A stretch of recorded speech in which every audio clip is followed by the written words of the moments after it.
This week on Engage the Sage.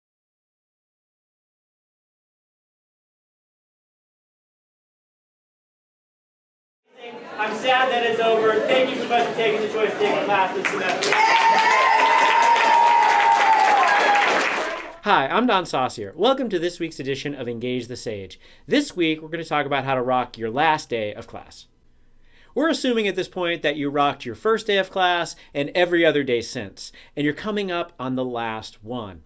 Now, it's important that you finish strong. As my track coaches used to tell me, you never want to slow up before the finish line, you want to run through it. And what you want to do is to make sure that you use every opportunity throughout the entire course of the semester to continue to engage your students and to inspire them to learn. I love the last day of class. And I don't love the last day of class because it's the actual last day. Because the last day of class is bittersweet. I'm going to miss those students. I'm going to miss learning with them. But I like that it provides a way for me to put an exclamation point on the entire class experience. The last day of class is a really special opportunity that we have to go back over and show that everything we did that semester was valuable. Everything we did was interesting. Everything we did was personally relevant. And we fulfilled the promise of opportunity that we started out with on that first day of class. The last day of class is an opportunity to put everything into context. You can remind your students about what the intention of your class was. You can remind your students about the student learning outcomes that you set out to achieve together. And the last day of class is a celebration of that experience. I like to remind students on the last day of class about big things that we've learned. And even more than reminding them, I like to have them remind me of the big things that they've learned. On the last day of class, I love to have my students get into small groups and together identify the top 10 things that they've learned over the course of the semester in that class. This might be content, this might be skills, this might be trivia bits, this might be professional development moments, but I want them to look back and find out what is most important to them that they achieved in that class with me.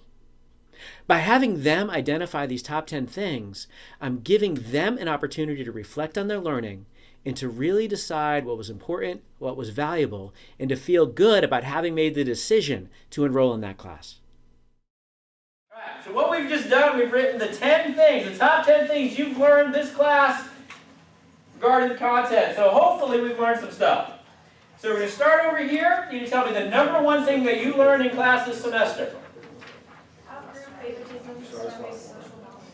Outgroup favoritism perpetuates social dominance. A very pessimistic but important point that we learned. Absolutely. Next group. We learned about ways to increase helping. Learn ways to increase helping. That's more optimistic than the outgroup, and I like it. I like it. This is good. Next group. Always ask if someone wants your help. Always ask if someone wants your help. Hopefully one of the things we've learned is that if you do for someone else without them wanting it, that's assumptive and that's problem. It actually perpetuates what kinds of, let's say, sexism? Benevolent sexism. What kind of racism? Paternalistic, right? These are terms we're going to know for next Wednesday, right? Alright, so we don't want to perpetuate paternalistic or benevolent sexism. Beyond having my students talk about the top 10 things that they've learned in class this semester, I think it's really important for them to think about how they're going to use this information in their lives ahead. So one of the last things that I have my students do in the last day of class is after they've reflected on the content and the skills and things that they've learned, it's what is their homework for life.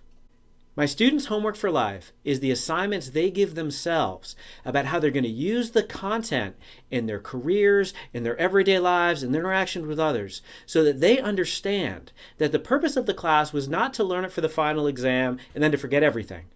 It was to learn it so that they can actually apply that in meaningful ways in the future. All right, we have our homework for life. All right, you have 3. You've circled your top 1. I want to hear your top 1. We're going to start over here this time. Are we ready? All right, what's our top homework for life? Platinum rule. What's the platinum rule? Do unto others the way they want you to do unto them, right? So you do what they want, not what you want. This is better than the golden rule. It all comes back to what? It comes back to empathy. I love it. Nice job. Let's see, what do we have over here? If you're in a privilege group, use that power to counteract privilege. I love this. Now you're part of the solution, not part of the... Nice. This is excellent. This is what I wanted you to do. Now, hopefully, you're going to do your homework for life. We don't assign homework without expecting you to get done. Sometimes it's hard to end a class on a higher note. If the class is on a more serious topic, the final conclusion you might offer might also have to be more serious. So my punchline for the course, and this is actually quoted from an article that I wrote, so I thought I did a good job here, so I'll read it to you here. Given the prevalence of racial humor in American society, there is likely benefit in increasing social awareness about the possibilities of racial humor to be bad, good, and misunderstood. As joke tellers educate their audiences, racial humor may actualize its potential for promoting thinking and discussion about social change, and in doing so threaten the sustainability of a hierarchical society. Laughter then may become a battle cry for the condemnation of prejudice. And this is something that I feel really strongly about, is that we have a really cool social tool to do good, but it could backfire and do some bad. And that's where my thinking on this is. So, pretty profound.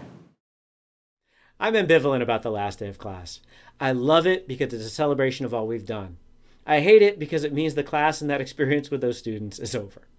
Last days are emotional for me. I feel really, really bad about not having more time with my students to learn. I get a little bit sad when I kind of conclude that class, but I'm also really happy about all we've accomplished. And I think letting that emotion show, that's authenticity. That's being genuine with your students. And I think if you've had a great semester with them, it's probably going to be a little bittersweet for them too. So sharing that with them is a good thing. It's a final connection that you can make. We're done. And I just want to, this is a sad moment for me. It's always kind of bittersweet at the end of classes. I have thoroughly enjoyed this class. This class was amazing. The dynamic in here was great. You were engaged, you were attentive. I learned a lot of stuff from you, and I learned hopefully a lot of stuff from me. This was amazing. I'm sad that it's over. Thank you so much for taking the choice to take a class this semester.